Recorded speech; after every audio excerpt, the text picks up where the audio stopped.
जय हिंद मेरे सभी प्यारे विद्यार्थियों को, मैं राहुल एक बार फिर से आप सभी का स्टडी आइक में स्वागत करता हूं।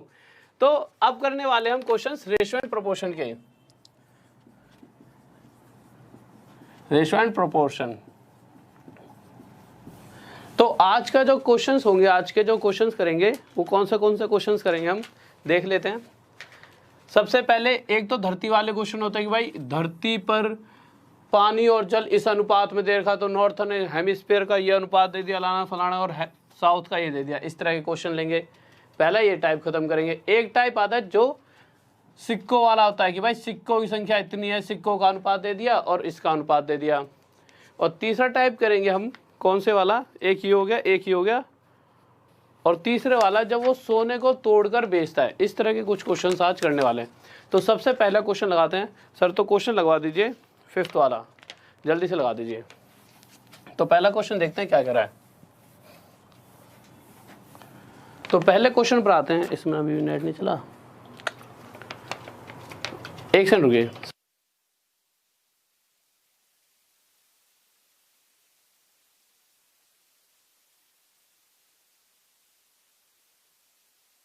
तो देखिए जो क्वेश्चन है, ये क्वेश्चन बहुत ही प्यारा सा है और अक्सर मतलब कि या तो जो जिस तरीके से भी आपको आता है, बहुत से बच्चों तो आंसर याद होगा इस क्वेश्चन का। तो आंसर जो जिन बच्चों को याद है वो समझ लीजिए कि क्वेश्चन को और इजी तरीके से हम कैसे कर सकते हैं।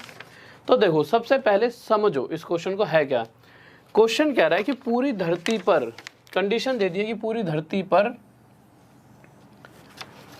भूमि और जल का अनुपात दे रखा है 1:2, कि एक हिस्से में अगर जमीन है तो 2 हिस्सों में पानी ही पानी भरा हुआ है। तो हमने लिख लिया पूरी भूमि पर 1:2 के अनुपात में अर्थ और वाटर है का रेशियो है। ठीक है, एक सेकंड रुकिए, लैपटॉप का वो खराब हो गया ना, थोड़ा सा नेट नहीं चल रहा, तो यहाँ पर देख लेता हूँ। ठीक है, तो अब आगे चलते हैं। और भाई ध्यान से जिसका आंसर भी आ गया वो भी सुनिए। इसका एक अलग सा बहुत ही प्यारा सा नया मेथड मैंने आपके लिए निकाला है, और जिसका नहीं आया वो भी ध्यान से देखें। अब आगे क्वेश्चन क्या कह रहा है, कह रहा है कि आगे बढ़ने से पहले मुझे एक बात बताओ, पूरी अर्थ पर 2 हेमिस्फीयर में मैंने बांट ली, एक कर दिया नॉर्थ और एक साउथ। अगर जब पूरी धरती को मैंने 2 हिस्सों में बांटा होगा तो उसमें हुआ क्या होगा, अगर पूरी धरती का टोटल 1 और 2, टोटल अगर 3 एरिया इस अर्थ का मैंने ले लिया है, तो इस 3 एरिया में से आधा इसके हिस्से में आ जाएगा 1.5 और आधा इसके हिस्से में 1.5। पर एक बात बताओ, अगर हम पॉइंटों में कैलकुलेशन को और आगे लेकर जाएंगे तो बहुत ज़्यादा दिक्कत बनेगी। तो मैं करूँगा क्या, मैं इसको पॉइंट को यहाँ से हटा के, पॉइंट को यहाँ से हटा के एक्चुअल में टोटल इसको क्या ले लूँगा 30, और मैं मान लूँगा ये 15 और ये 15। और इस कंडीशन में जब ये पूरी मैं 30 लूँगा, उस कंडीशन के अंदर अर्थ और पानी का रेशो क्या होगा, अगर ये 3 ना होगा टोटल 30 हो, मतलब 10 गुना ज़्यादा। इस कंडीशन के अंदर अर्थ और वाटर, यहाँ पर लिख देता हूँ, अर्थ भी 1 ना होकर 10 गुना ज़्यादा 10 हो जाएगी, और ये भी 2 ना होकर 10 गुना ज़्यादा 20 हो जाएगा। रेशो निकालने पर 1:2 आएगा। क्वेश्चन भी हमने ख़राब नहीं करा, क्वेश्चन के हिसाब से चल रहे हैं, 1:2 वाली कंडीशन को सेटिस्फाई कर रहे हैं। बट हमने कैलकुलेशन अपने हिसाब से ईजी बनाने के लिए हमने इसे 10 और 20 ले लिया। इस कंडीशन में टोटल 30, उस 30 का आधा नॉर्थन और आधा साउथर्न हेमिस्फीयर का एरिया बन चुका है। पर इन्होंने हमें आगे और भी दे रखा है। क्या कह रखा है कि जो नॉर्थन हेमिस्फीयर है उसका जो टोटल एरिया है वो किस रेशो में बटा हुआ है, 2:3। मतलब किस तरह से, अगर दूसरे हिस्से का अगर अर्थ है तो 3 हिस्से पर वहाँ पर क्या है, पानी। अब इस रेशो को इसके हिसाब से बदलते हैं कि भाई 5 नहीं है, टोटल कितना है, टोटल एरिया तो 15 है, तो इस कंडीशन में ये इससे 3 गुना ज़्यादा। तो इसी तरह से इसके ऊपर जो अर्थ होगी वो भी इससे 3 गुना ज़्यादा कितनी हो जाएगी, 6, और जो वाटर होगा वो भी 3 गुना ज़्यादा कितना हो जाएगा, 9। अब टोटल अर्थ जो है, जो टोटल अर्थ है उसमें से 10 हिस्से पर क्या है, ज़मीन, और 20 हिस्से पर क्या है, पानी।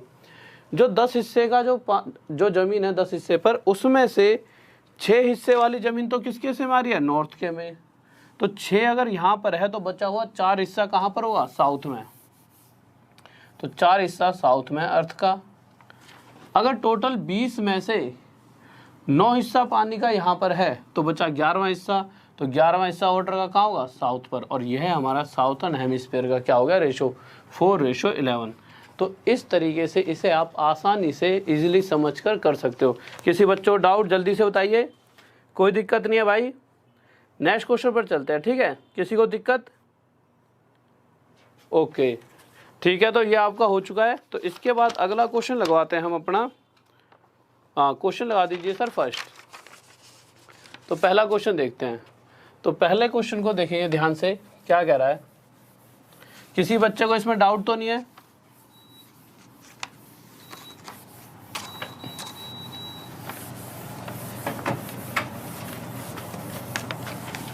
देखिए पहले क्वेश्चन पर आते हैं कि क्या कहना चाहता है। तो क्वेश्चन कह रहा है the price of gold is directly proportional to square of its weight. कि जो उसका प्राइस है, जैसे मैंने कहा 6 किलो सोना ले जाओ, तो उसके उस जब आपसे मैं रुपए लूँगा तो उसका जो स्क्वायर होगा उतने रुपए आपसे ले लूँगा। तो इसी तरह से अगर देखा जाए तो मैंने कुछ सोना है जिसको 3, 2 और 1 इस अनुपात में तोड़ रखा है। तो 3:2:1। अगर इसे मैं टोटल करूं तो देखूंगा कहीं ना कहीं 6 किलो वजन का सोना रहा होगा, जिसे मैंने किस में तोड़ दिया है, ठीक है 3:2:1 के अनुपात में तोड़ दिया है। अगर मैं इसे डायरेक्ट ऐसे ही बेच दूं तो 6 का वर्ग, 6 का स्क्वायर कितना हो जाए 36, तो मैं इसे 36 रुपये में बेच देता। पर जब मैंने इसे तोड़ा 3 हिस्सों में और फिर बेच कर देखा तो भाई इस वाले को कितने बेच दूंगा, 3 का स्क्वायर 9 रुपये में, इसको कितने बेचूंगा 4 में, और इसको कितने बेचूंगा 1 में। तो टोटल मैंने देखा तो मैंने बेचा इसे 14 रुपये में। तो यहाँ से मुझे दिखा मुझे तो घाटा हो गया भाई। और जब घाटा हुआ भी तो कितने का, 22 रुपये का। पर क्वेश्चन कह रहा है कि जो घाटा है, जो लॉस है वो 22 रुपये का नहीं है। कितने रुपये का लॉस हो रहा है, 4620, 4620 रुपीज़ का क्या हो रहा है लॉस। सर क्वेश्चन थोड़ा छोटा कर दो। तो मैं देखूंगा कि इस जो ये लॉस है जो हमने निकाला है हमारे डाटा के हिसाब से, जो लॉस है उससे एक्चुअल लॉस 210 टाइम्स ज़्यादा है। तो क्वेश्चन कह रहा है कि अगर उससे नहीं तोड़ा जाता, अगर वो वैसा का वैसा उसे बेचता तो कितने रुपए में बेच सकता था। तो उसे 36 रुपये में ना बेचकर उससे 210 गुना ज़्यादा कितने रुपए में बेचता। तो एक बार मल्टीप्लाई कर लेते हैं, 36 से 21 की 36, 72, 6, 5, 7, 7560 रुपये में वो बेच देता। ये हमारा क्या है आंसर। किसी को डाउट जल्दी से बताइए। हाँ भाई 7560 आंसर है जिसका उनका सही है। बहुत बेहतरीन भाई, बहुत बढ़िया, बेहतरीन, शाबाश, बहुत बढ़िया। तो नेक्स्ट क्वेश्चन की तरफ चलें। तो नेक्स्ट क्वेश्चन लगवा लेते हैं एक बार। हाँ भाई ऑफलाइन मिल जाएगी मेरी क्लास, ऐसी कोई दिक्कत थोड़ी है, ऑफलाइन भी मिल जाएगी। अगर वैसे तो डेली 9 बजे लाइव आता हूँ, ठीक है। अगर ऑफलाइन भी नहीं मिल रही तो आप जाया करो प्लेलिस्ट में, ठीक है। प्लेलिस्ट में जाके एक बार चेक करा करो, जैसे राहुल देसवाल स्टडी IQ डाल दोगे या Rahul sir ratio and proportion वगैरह डालोगे तो मेरी क्लासेस आ जाएंगी। राहुल सर जो भी डालो ना टॉपिक, उसके साथ में स्टडी IQ जरूर लिख दिया करो, स्टडी IQ, ठीक है। जैसे Rahul sir ratio and proportion तो उसके साथ स्टडी IQ, इस तरह से आप लिख दिया करो तो आपको क्लासेस मिल जाएंगी। या फिर सबसे बेस्ट है टेलीग्राम ज्वाइन कर लो। टेलीग्राम पे क्या है, डेली आपको प्लेलिस्ट डाल दी जाती है या जो भी क्लास होती है उसको टेलीग्राम में डाल दिया जाता है, ठीक है। तो टेलीग्राम ज्वाइन कर लो, तो टेलीग्राम में डेली वो क्लास डल जाती है तो आसानी से आपको मिल जाएगी। और टेलीग्राम किस नाम से है, राहुल देसवाल स्टडी IQ, और यहाँ ब्रैकेट में ऑफिशियल लिख देना, ठीक है, इस तरह से। क्योंकि और भी बच्चे हैं जिन्होंने इस नाम से टेलीग्राम बना लिया है। और साथ में इसको ज्वाइन कर लेना, 11K से ज़्यादा इसके सब्सक्राइबर है, 11,000 से ज़्यादा, ठीक है। 11K प्लस हैं और भी हैं, उन्हें मत ज्वाइन करना क्योंकि वो फेक हैं, ठीक है। एक तो ये, और साथ में इतना ही नाम लिखोगे तो FB पर भी आप डाउट क्वेश्चन मुझे भेज सकते हो। आगे मैं कुछ दिनों में डाउट सेशन चलाने वाला हूँ तो आप सभी के डाउट्स भी वहाँ पर करा दूँगा, ठीक है। किसी को कोई दिक्कत तो नहीं है। ये 36 कैसे हुआ था, ठीक है। देखिए यार ये 36 अगर आप पहली लाइन पढ़ोगे, the price of gold is directly proportional to square of its weight. अगर मैं कहूँ, देखो एक सेकंड रुक जाइए, फिर जल्दी से नेक्स्ट क्वेश्चन पर चलते हैं। रेशो दे रखा है 3:2:1। अगर मैं किस वेट को इस अनुपात में तोड़ सकता हूँ, अगर टोटल वेट 6 होगा तभी तो उसे 3-2-1 में तोड़ पाऊंगा। तो क्वेश्चन कह रहा है, जैसे मैं कह दूँ 6 किलो मान लो आप कि 6 किलो सोना आप लाए, पर मैंने क्या करा, उसे 3 हिस्सों में तोड़ा, 3 किलो, 2 किलो और 1 किलो में तोड़ लिया।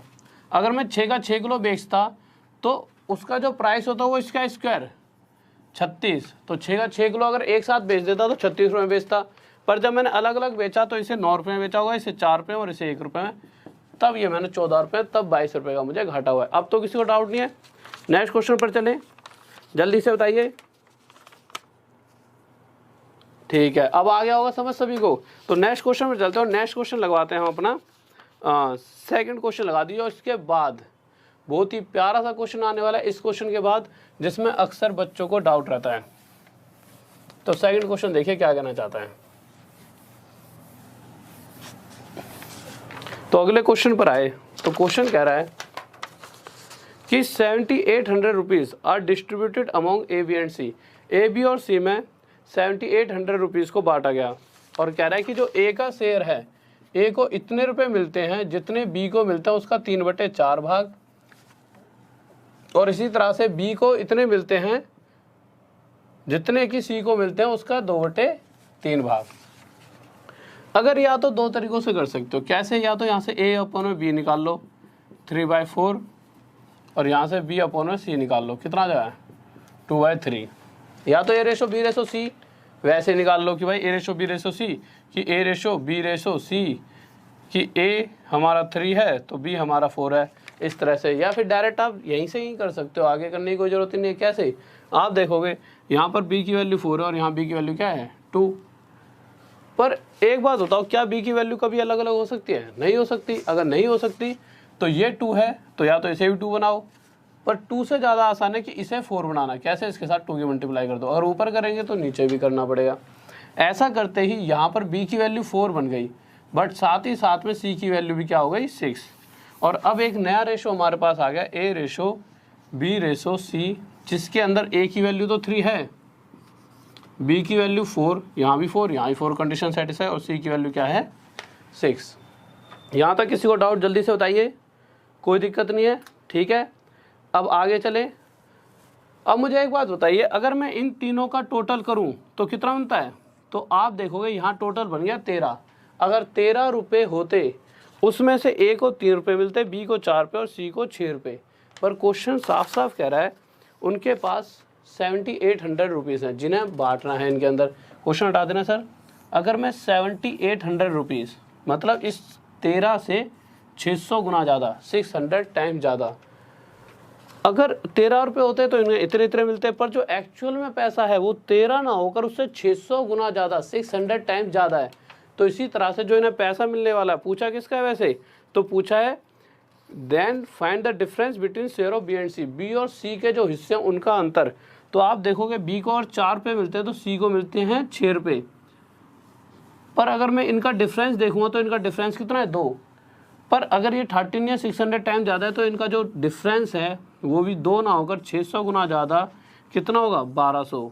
और ये क्या आ जाएगा इसका आंसर। किसी को डाउट जल्दी से बताइए।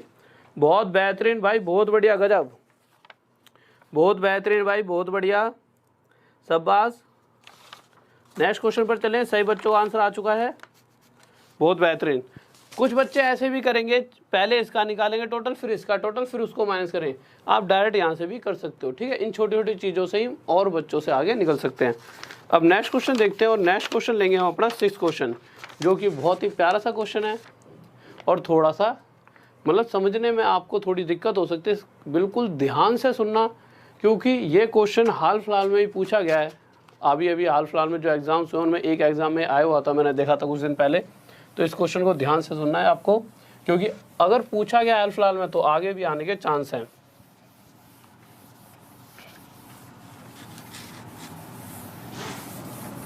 तो क्वेश्चन देखते हैं क्या कह रहा है। तो क्वेश्चन कह रहा है 1 वर्ष पहले ए और बी की आय का अनुपात 3:2 था। तो हमने लिख लिया। ये सिर्फ हिंदी में, थोड़ी सी इंग्लिश में दिक्कत बन रही थी, इसकी लैंग्वेज गलती, ठीक है। अगली बार कराऊंगा जब टेस्ट में तो इसकी इंग्लिश वाली लैंग्वेज भी लिखवा दूंगा। बस हिंदी में बच्चों दिक्कत आएगी, आय का मतलब होता है, इंग्लिश वाले स्टूडेंट सुन लीजिए, इनकम। आय का मतलब होता है इनकम, बस यही आपको शायद दिक्कत आएगी। आय का मतलब इनकम होता है, बढ़ोतरी का मतलब इंक्रीज, कुल का मतलब होता है टोटल। आगे यहाँ पर कुल भी लिखा होगा, उसका मतलब होता है टोटल, ठीक है। तो अब देखते हैं, क्वेश्चन कह रहा है कि 1 वर्ष पहले की बात है, ए और बी की आय का अनुपात जो इनकम थी उसका रेशो था 3:2। अब कह रहा है कि अगर 1 साल आज बात की जाए तो जो 1 साल पहले इनकम थी उससे जो आज की इनकम है उसमें इंक्रीमेंट हुआ। और कितना इंक्रीमेंट हुआ है?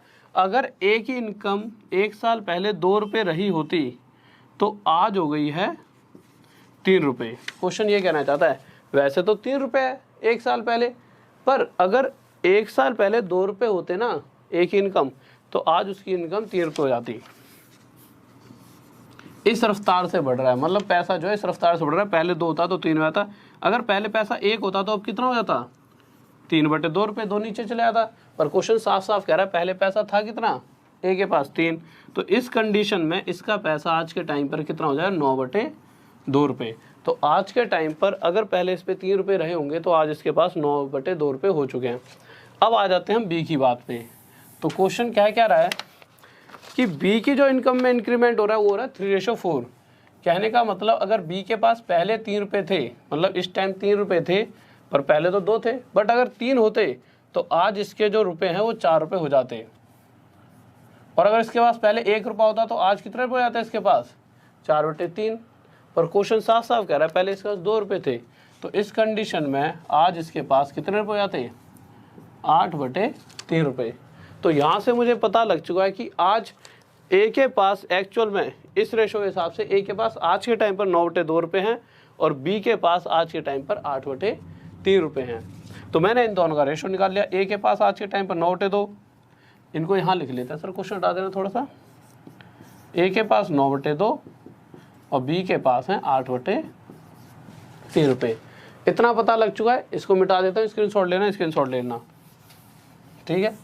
हाँ ठीक है, इसको मिटा देते हैं। तो अब जो एक्चुअल में जो आज के टाइम का रेशो है वो आ चुका है, और वो रेशो क्या आ चुका है कि अगर ए के पास आज 9/2 रुपये हैं तो बी के पास आज 8/3 रुपये हैं। इनका अगर रेशो निकाला जाए तो 3 यहाँ पर आगे मल्टीप्लाई हो जाएगा और ये 2 इधर जाके 16। तो यहाँ से हमें क्या पता लगा कि अगर टोटल 41 रुपये 41 रुपीज़ इन दोनों के पास होते हैं। अब आपको ये 41 कैसा है? इन दोनों का टोटल कितना है? 41। और 41 टोटल रुपीज़ इनके पास होते तो उसमें इसके हिस्से में 27 रुपये और इसके हिस्से में 16 रुपये आते। पर क्वेश्चन कह रहा है टोटल इनके पास 41 रुपीज़ नहीं है। कितने रुपये टोटल? 21500। इससे कितने गुना आता? इससे 500 गुना ज़्यादा। तो इसी प्रकार उसने पूछा है कि बी की आय, आय मतलब यही बताया था इनकम होता है, तो बी की इनकम भी 16 ना होकर 500 टाइम ज़्यादा 8000 रुपीज़ रही होगी। और यह इसका क्या आ जाएगा आंसर। किसी को डाउट जल्दी से बताइए, कोई दिक्कत? बहुत बेहतरीन भाई, बहुत बढ़िया, शाबाश, बहुत बढ़िया, बहुत बेहतरीन, शाबाश। तो नेक्स्ट क्वेश्चन की तरफ चलते हैं, और नेक्स्ट क्वेश्चन आप लगा दीजिए, आपका 3rd क्वेश्चन लगा दीजिए। तो नेक्स्ट क्वेश्चन देखते हैं क्या कह रहा है, और तो हो गए शायद सारे। हाँ 3rd क्वेश्चन लगा दीजिए।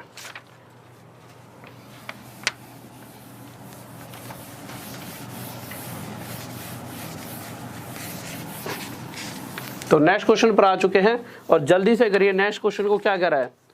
तो नेक्स्ट क्वेश्चन देखिए क्या आ रहा है। हाँ 1 सेकंड रुकिए, 1 सेकंड रुकिए, मैंने कोई गड़बड़ कर दी। कौन सा क्वेश्चन था सर? पहले पिछला क्वेश्चन लगाने के बाद जल्दी से मैंने कैलकुलेशन थोड़ी सी गड़बड़ कर दी शायद। 1 सेकंड रुकिए, देख लेते हैं क्या क्या बन रहा था। सॉरी, हाँ यार, ए रेशो भी 27:16 था, सॉरी।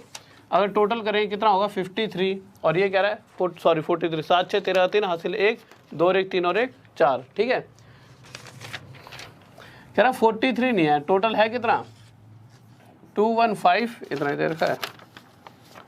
00। अगर आप देखोगे इससे कितने गुना ज़्यादा है, 500 टाइम ज़्यादा। तो इसी तरह से जो बी के हिस्से में पैसा आएगा वो भी 500 टाइम ज़्यादा, कितना आ जाएगा 8000 रुपीज़। और ये क्या आ जाएगा आपका आंसर। ठीक है, अब किसी बच्चों को डाउट जल्दी से बताइए। हाँ भाई जल्दी से बताएं, अब किसी को कोई दिक्कत। वो गलती से क्या हुआ, जल्दी में ना मैंने 27 और 16 को 41 और पर मुझे मतलब माइंड से निकल गया। ठीक है, सॉरी उसके लिए यार। तो नेक्स्ट क्वेश्चन पर चलते हैं। तो नेक्स्ट क्वेश्चन देखते हैं। तो अगले क्वेश्चन पर आते हैं, क्या करा है। तो अगला क्वेश्चन क्या करा हमारा, अगला क्वेश्चन कौन सा लगाया था आपने, थर्ड। ठीक है, थर्ड क्वेश्चन पर थर्ड। तो थर्ड क्वेश्चन देखते हैं। हाँ भाई किसी को दिक्कत तो नहीं।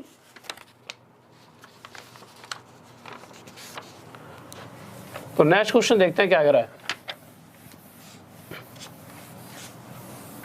तो अगले क्वेश्चन पर आए। तो अगला क्वेश्चन कह रहा है कि एक थैले में 5 रुपये, 2 रुपये और 1 रुपये के सिक्के हैं। ठीक है भाई, हमने रख दिए एक थैले में 5 रुपये के सिक्के हैं, कुछ 2 रुपये के हैं और कुछ 1 रुपये के सिक्के हैं।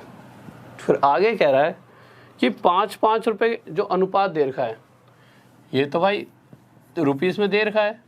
फिर नीचे दे रखा है कि नंबर दे रखे हैं कि 5-5 रुपये के सिक्के और 2-2 रुपये सिक्के और 1-1 रुपये सिक्के का अनुपात दे रखा है।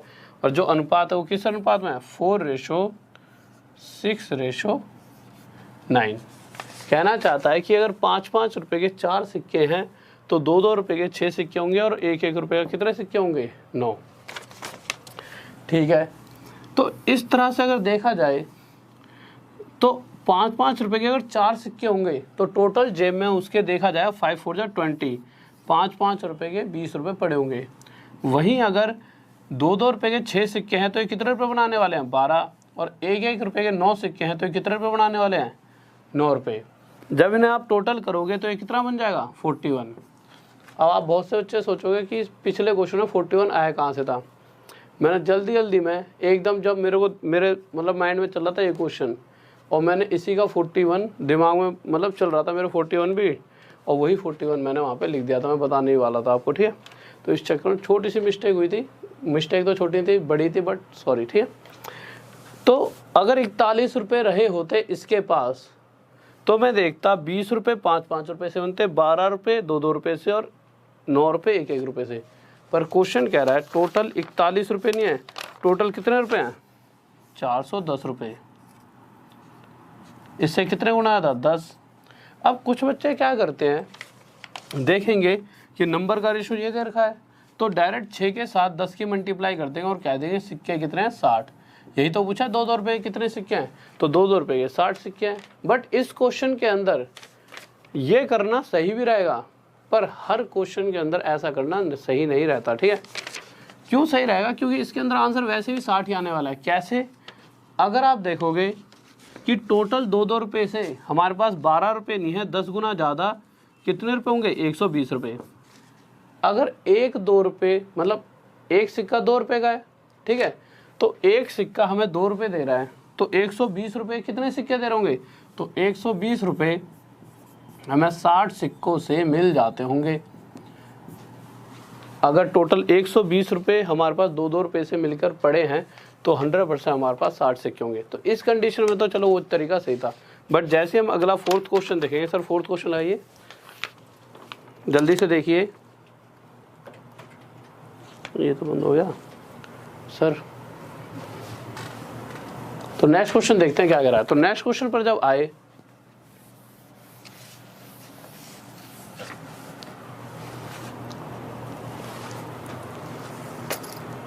हाँ भाई, तो नेक्स्ट क्वेश्चन देखा हमने। इस वाले क्वेश्चन में क्या कह रहा है, वो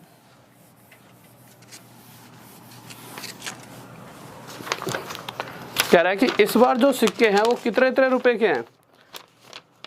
जो 1 रुपए के सिक्का है, ठीक है, और 50 पैसे का, तो मैंने क्या करा, सबको रुपीस में बदल लिया। या तो आप सबको पैसों में बदल लेना या रुपीस में, जो आपकी इच्छा हो उसमें एक में बदल लेना। तो मैंने क्या कर लिया, 1 रुपये 50 पैसे को भी आधा रुपया बना दिया और 25 पैसे को 1/4 रुपये बना दिए। फिर आगे आए तो कह रहा है जो इनकी क्वांटिटी, नंबर का जो रेशो है वो दे रखा है 1:2:3। अगर आपके पास 1-1 रुपये का एक सिक्का है तो कहीं ना कहीं टोटल आपकी जेब में 1 रुपया पड़ा होगा। और इस कंडीशन में देखा जाए, अगर आधे आधे पैसे के 2 सिक्के हैं तो आधे आधे पैसे के 2 सिक्के का मतलब क्या है, आपकी जेब में यहाँ पर भी 1 रुपया ही पड़ा होगा। और वहीं अगर यहाँ देखा जाए तो 1/4 रुपये के कितने सिक्के हैं, 3, तो यहाँ से आपके पास कितने रुपये बनेंगे, 3/4 रुपये। बट इस तरह से कैलकुलेशन करेंगे तो थोड़ी सी हमें दिक्कत आ जाएगी। तो हमने क्या करा, या तो आप ऐसा कर सकते हो, इस 4 को यहाँ लाओ डायरेक्ट इसके साथ भी मल्टीप्लाई, इसके साथ भी, तो 4:4:3। बट यहाँ आपको कन्फ्यूज़न होगी किस चीज़ की, सर ऐसे कैसे कर दिया, इसके साथ भी इसके साथ भी। तो आप ऐसे समझ सकते हो, मुझे यहाँ से 4 हटाना है, तो मैंने क्या करा, एक ऐसी संख्या ली जो 4 से पूरी तरह कट जाए, और वो क्या है 4। तो मैंने यहाँ 4 की मल्टीप्लाई कर दी। अब हमें ये भी पता है कि अगर रेशो में यहाँ 4 की मल्टीप्लाई कर दी तो ये भी रूल है कि इधर भी 4 की करनी पड़ेगी और इधर भी। और ऐसा करते ही होगा क्या, इस 4 से ये 4 कट जाएगा और हमारा रेशो बनेगा 4:3। अब आप देखोगे कि 1-1 रुपये से टोटल जेब में 4 रुपये पड़े हैं, 50-50 पैसे का जो टोटल करा तो 4 रुपये पड़े, और इस कंडीशन में हमारी जेब में 3 रुपये पड़े हैं। टोटल जब देखा 4 4 8 और 3 11, टोटल हमारी जेब में 11 रुपये हैं। जब 11 रुपये होते तब 4 रुपये 1-1 से, 50-50 पैसों से भी 4 रुपये और 25-25 पैसों से भी 3 रुपये बन रहे होते। पर टोटल 11 रुपये नहीं है, टोटल हैं कितने, टोटल हैं 55 रुपीज़, 55 रुपये। सर क्वेश्चन हटाना थोड़ा सा, जो कि इस 11 से 5 टाइम्स ज़्यादा है, ठीक है, 5 गुना ज़्यादा। तो इसी तरह से अगर देखो, अब यार आप क्या कर सकते हो, या तो आप इसके साथ 5 की मल्टीप्लाई करो तो यहाँ से आपको पता लगेगा कि 10 सिक्के हैं। पर ऐसा करना तो गलत हो जाएगा इस कंडीशन में, क्योंकि सिक्कों की संख्या इस बार अलग आने वाली है। तो हर बार करना क्या है, सबसे देखेंगे टोटल रुपए हैं कितने, या पैसे जो भी हमारे पास है कितने। अगर हमारे पास ये रेशो आई है तो टोटल रुपए 11 ना होकर 5 गुना ज़्यादा 55 है। इसी तरह से 50-50 पैसे से ही बनने वाले रुपए 4 ना होकर 5 गुना ज़्यादा, नीचे जगह है नहीं है, तो 4 ना होकर 5 टाइम ज़्यादा, यहाँ लिख देता हूँ 20 रुपीज़ होंगे। अगर 20 रुपये बनाने के लिए, आपको पता है 1 रुपया बनाने के लिए 50-50 पैसे के 2 सिक्के लग जाते हैं, तो 20 रुपये बनाने के लिए 50-50 पैसे कितने सिक्के लगे होंगे, 40। और यही हमारा क्या हो गया आंसर, कि 40 कॉइन लगेंगे। किसी को डाउट?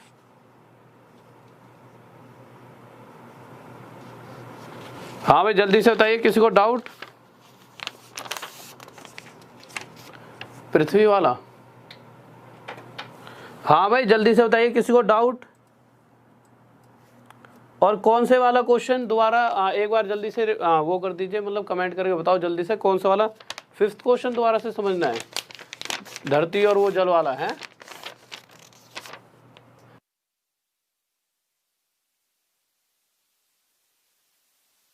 तो ठीक है 5th क्वेश्चन दोबारा कर लेते हैं, जिसके अंदर जो पृथ्वी और जल वाला एक बार दोबारा समझ लेते हैं कि क्वेश्चन क्या था वो।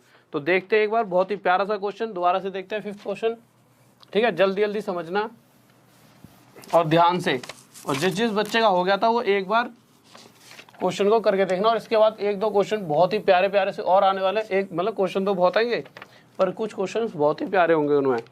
तो फिर से देख लेते हैं, पहला 5th क्वेश्चन दोबारा लगा दिए सर। तो क्वेश्चन क्या था, क्वेश्चन ये था कि मैं कह दूं ये धरती है, इसके हिस्से में, कुछ हिस्से में पानी है और कुछ हिस्से में जमीन पड़ी है। तो रेशो दे रखा था कि टोटल अगर जमीन की बात की जाए तो अर्थ और वाटर का रेशो उसमें 1:2 है, कि एक हिस्से पर जमीन दिखेगी तो 2 हिस्सों पर पानी होगा। अगर मैं इस पूरी जमीन को 2 हिस्सों में बांट दूं और उस हिस्सों का नाम दे दूं नॉर्थ हेमिस्फीयर और एक को दे दूं साउथ हेमिस्फीयर, आप देखोगे कि अगर जमीन का टोटल एरिया निकाला जाए तो 2 और 1 टोटल एरिया निकलेगा 3। अगर इस टोटल 3 एरिया को मैं 2 हिस्सों में बांटता हूं तो इसके हिस्से में 1.5 और इसके हिस्से में 1.5 का एरिया आएगा कि नहीं आएगा। पर इन पॉइंटों की कैलकुलेशन से बचने के लिए मैंने क्या करा था, इसे एक्चुअल में 15 ले लिया था और इसे भी 15। और इस कंडीशन में अगर ये 15 और 15 30 है तो मैंने इसे भी क्या करा था, आपसे कह दिया था इसे भी 30 ले लेना, जो कि इससे कितने गुना आ जाता 10। तो ये दोनों भी 10-10 गुना आता है, ये 10 हो गया, ये 20 हो गया। ऐसा नहीं हमने रेशो के साथ कोई छेड़खानी करी है, अगर काटोगे तो फिर से 1:2 ही बनेगा। बट अगर हम टोटल 30 मान लेते हैं, मेरी इच्छा है ना कि भाई ये थोड़ी है 1:2 मतलब टोटल 3 ही एरिया है, वो तो रेशो में है, तो रेशो में तो अभी 1:2 था, काटने पे भी बनना है। बट 30 से हमारी कैलकुलेशन अब इजी होने वाली है। कैसे देखो, नॉर्थ का टोटल हमारे पास 15 आ गया, साउथ का टोटल 15, पर नॉर्थ का रेशो भी दे रखा है क्वेश्चन में कितना, 2:3।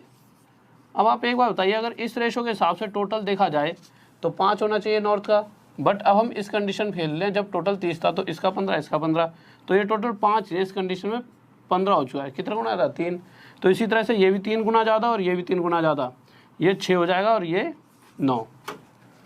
अच्छा, ये रेशो किस किस का था, तो ये रेशो था अर्थ से वाटर का। मतलब नॉर्थन हेमिस्फीयर पे टोटल जितना भी ज़मीन है उसका छठा हिस्सा है, और 10 में से 6 हिस्सा ज़मीन नॉर्थ पे है, तो बची कुची ज़मीन, कितनी ज़मीन बच गई, 4। भाई 10 में से 6 यहाँ पर है तो 4 ज़मीन बच गई, वो यहाँ पे होगी। पानी अगर यहाँ पर 9 है 20 में से, तो पानी बचा कितना, 11, तो 11 पानी कहाँ पर होगा, साउथर्न हेमिस्फीयर पे। और ये भी टोटल देख लो, 11 4 15, कंडीशन 100% सेटिस्फाई। तो यही तो पूछा था, अर्थ से पानी का रेशो बताओ साउथ हेमिस्फीयर पर, तो 4:11, और ये हमारा क्या आ जाएगा आंसर। किसी को डाउट अब बताइए जल्दी से, कोई दिक्कत नहीं है, पक्का, ठीक है। अब नेक्स्ट क्वेश्चन देखते हैं, बहुत ही प्यारा सा, और बहुत बार क्वेश्चन आ भी चुका है एग्जाम में, ठीक है। और मैं चाहूँगा सभी बच्चे जल्दी से जल्दी आंसर देना। तो क्वेश्चन देखिए क्या है। अब तो इस क्वेश्चन में कोई डाउट नहीं रहा होगा, अगर होगा भी तो एक बार जब क्लास खत्म हो जाएगी उसके बाद एक बार इसे सॉल्व करके देख लेना, ठीक है। तो क्वेश्चन पर आते हैं अगले पर। तो क्वेश्चन कह रहा है P/Q बराबर है R/S बराबर है T/U बराबर है 2:3 के, किसका होना है, ठीक है। और उसके बाद कह रहा है कि फाइंड करें, क्या फाइंड करना है, MP plus NR plus VT का ratio MQ plus NS plus VU से, ठीक है। यह हमें क्वेश्चन पूछा हुआ है, दिख रहा है आपको, हाँ ये नहीं दिख रहा है यार, एक सेकंड रुको यार, जल्दी से लिख देता हूँ। MP plus NR plus VT का रेशो बताना है हमारे को MQ plus NS plus VU से, ठीक है। ये हमारे को क्वेश्चन सॉल्व करना है। तो अब आप देखोगे, अगर मैं P/Q की बात करूं तो वो भी 2:3 है, इसकी बात करूं तो इस कंडीशन में ये 2:3 और इस कंडीशन में भी ये 2:3। तो यहाँ से आपको पता लगेगा कि जो मतलब ये भी 2:3 है, ये भी 2:3 और ये भी 2:3। तो आप देखोगे P की वैल्यू 2, R की भी 2 और T की भी 2। तो P की 2 मैंने यहाँ पर रख दी तो ये 2M हो गया, R की भी मुझे पता लग चुका है 2 है तो ये 2N हो जाएगा, और T की वैल्यू भी 2 है तो ये 2V हो जाएगा। ब्रैकेट क्लोज, आगे आए। अब हमें ये पता लग चुका है यहाँ से Q की 3 है, S की 3 है और U की 3 है, तो Q की 3, S की 3 और U की 3 यहाँ पुट करेंगे तो ये हो जाएगा 3M, ये हो जाएगा 3N और ये हो जाएगा 3V। अगर मैं यहाँ से 2 कॉमन ले लेता हूँ तो आ जाए M plus N plus V, और यहाँ से 3 कॉमन ले लेता हूँ तो M plus N plus V। और जब मैं इससे इसे काटूंगा तो ये दोबारा से हमारा रेशो सिर्फ 2:3 बच गया। तो मैंने क्या पूछा था, इसका और इसका रेशो बताइए, और आया क्या हमारे पास 2:3, और यही क्या हो जाएगा हमारा आंसर। बताइए जल्दी किस किस का आंसर आया। बहुत बेहतरीन भाई, बहुत बढ़िया, गजब, शाबाश। जल्दी से फिर नेक्स्ट क्वेश्चन पर आते हैं। इसमें भी नहीं है, एक सेकंड रुकिए, जल्दी से नेक्स्ट क्वेश्चन पर आते हैं। तो देखिए, और किसी को डाउट, ठीक है। और इस संडे से एक नया शेड्यूल आ रहा है, उसके हिसाब से आपकी क्लासेस चलने वाली है, ठीक है। इस संडे को एक नया टाइम टेबल लाऊंगा कि किस तरीके से क्लास के साथ साथ कुछ देर डाउट्स भी चलेंगे और कुछ देर प्रैक्टिस सेट भी चला करेगा, ठीक है। तीनों चीज़ें चलेंगी। तो इस संडे से आ रही हैं तीनों चीज़ें। तो इस संडे को मैं टाइम टेबल बताऊंगा और क्या क्या चीज़ आ रही है सारी चीज़ें बता दूंगा, ठीक है। तो क्वेश्चन देखते हैं अगला। तो अगला क्वेश्चन इस तरह से है, फैल गया यार। क्वेश्चन कह रहा है a/3 = b/4 = c/5, ठीक है। तो पूछ रहा है a/b/c बताइए। तो फाइंड करना है यहीं पे लिख देते हैं a/b/c फाइंड करें। तो जल्दी से बताइए क्या करा है, जल्दी से एक बार बताओ मैं जब तक पूछ लूँ। तो जल्दी से बताइए क्या करा है। तो देखो यार, तो अगर a/b/c बताओ, तो मैंने आपको एक कल बात बताई थी, यहाँ पर तो ये 3 लिखा हुआ है। अगर ये ऐसे लिखा जाए 1/3a 1/4b और 1/5c, तो तब भी तो बात एक ही है।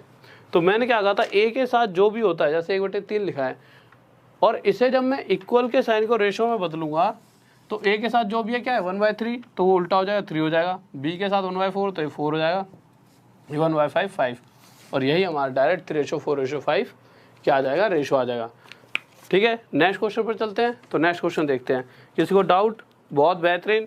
अब अगला क्वेश्चन देखते हैं, बहुत प्यारा सा।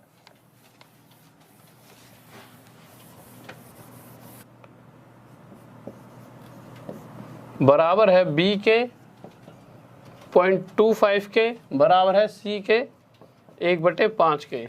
तो हमें a/b/c बताना है। इंग्लिश में लिख दिया 30% ऑफ a इक्वल्स टू फिर 0.25 of b equals to 1/5 of c, ठीक है। और उसके बाद पूछ लेगा a/b/c बताइए। तो हम क्या करेंगे, परसेंट में ही तो है, कोई दिक्कत थोड़ी है। नीचे 100 लगा देंगे, 100 लगाते 0 से 0 हट जाएगा। तो हम देखेंगे ये क्या बचेगा, यहाँ पे 3/10। आगे आए तो जैसे ये पॉइंट हटेगा नीचे क्या आ जाएगा 100। तो 25 से जब इसे काटूंगा तो किस पर जाएगा 4 पर। तो मैंने देखा जब इसे पूरे को सॉल्व किया गया तो यहाँ पर बचा सिर्फ 1/4 और यहाँ 1/5। अब क्या रह गया, अब तो कुछ भी नहीं है। हमें पता है इक्वल का साइन रेशो बदलने के लिए a के साथ क्या है 3/10। जब उल्टा करेंगे तो क्या हो जाएगा 10/3। इसी तरह से इसे उल्टा करेंगे तो 4, इसे उल्टा करेंगे तो 5। या तो अब डायरेक्ट इस 3 को अगर उधर ले जाऊंगा तो इन दोनों के साथ मल्टीप्लाई होगा, जैसे थोड़ी देर पहले बता रहा था। तो ये क्या हो जाएगा 10/12/15। पर कुछ बच्चे कहेंगे कि सर ऐसा कैसे हो गया, तो आप इस तरह से समझ लीजिए। कैसे समझोगे, देखिए आप एक चीज़ दो, ये 10/3 है, ठीक है। तो आप क्या सोचोगे कि यार सर ने ऐसे कैसे मल्टीप्लाई कर दिया। तो आप ऐसे समझ लो कि मैं 3 को हटाना चाहता हूँ, क्योंकि प्रॉपर रेशो में लाना है मुझे, फ्रैक्शन में नहीं रखना। तो 3 हटाने के लिए मैंने यहाँ पे 3 की मल्टीप्लाई कर दी। पर मुझे ये भी पता है कि अगर इधर वाली रेशो के साथ इसके साथ अगर 3 की मल्टीप्लाई है तो यहाँ भी 3 करनी पड़ेगी और यहाँ भी 3 की, यही रूल है। ऐसा करते ही 3 से कट गया 10 आ गया, ये 12 आ गया और ये 15, और यही क्या हो गया हमारा आंसर। किसी को डाउट जल्दी से बताइए, कोई दिक्कत? बहुत बेहतरीन भाई, बहुत बढ़िया, गजब, शाबाश। नेक्स्ट क्वेश्चन पर चलें। तो नेक्स्ट क्वेश्चन किसी कोई बताओ जल्दी से।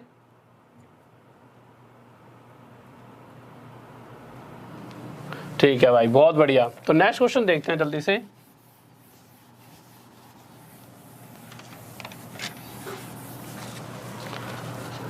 तो अगले क्वेश्चन पर आए। तो अगला क्वेश्चन तो है ही नहीं यार, यहीं पे ख़त्म हो गया सब सिस्टम है। कोई दिक्कत नहीं है, फिर कल कर लेंगे, ठीक है। और